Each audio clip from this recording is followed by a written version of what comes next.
басында және ортасында кездеседі. Ал енді осы өткен сабағымызға байланысты кішігірім бір ойын ойнайық. Мұрт деген сөзде о әрпі кездесе ме? Кездеседі. Мұрт деген сөз буынға бөлегіш? Мұрт. Қанша буын бар? Бір буын бар. Мұртты сандыққа саламыз ба, әлде қоқыс жәшігіне саламыз ба? Сандыққа саламыз. Сөздің басында ба, әлде ортасында? Ортасында. Ал мұртты буынға бөлегіш? Екі буын. Ал мұртты сандыққа саламыз ба, әлде қоқыс жәшігіне саламыз ба? Гүл деген сөзде о әрпі жоқ, иә? Гүл деген сөз буынға бөлегіш? Бір буын. Дұрыс. Жылан сөзінде о әрпі бар ма? Жоқ. Бұны қоқысқа саламыз ба, әлде сандыққа саламыз ба? Қоқысқа саламыз, иә? Қане? Жарайды. Пияз сөзінде о әрпі жоқ.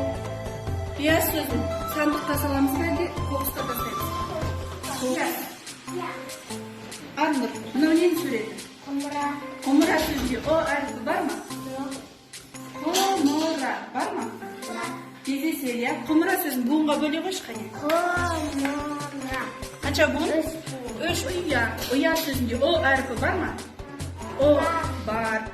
Ұя сөзін қане тақтадым? Даня, мына нені сөйледі? Қоян сөйледі.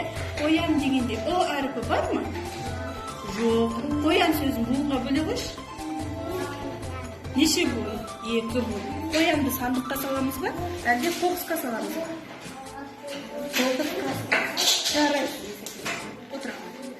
Ұлудың суреті. Масканы қой. Төмен түсіп сөйлеу, иә? Ұлудың суреті. Ұлу сөзінде о деген әріп бар ма?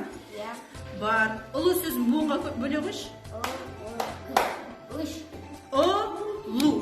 Қанша буын бар? Екі буын бар. Ұлуды сандыққа саламыз ба, әлде қоқысқа саламыз ба?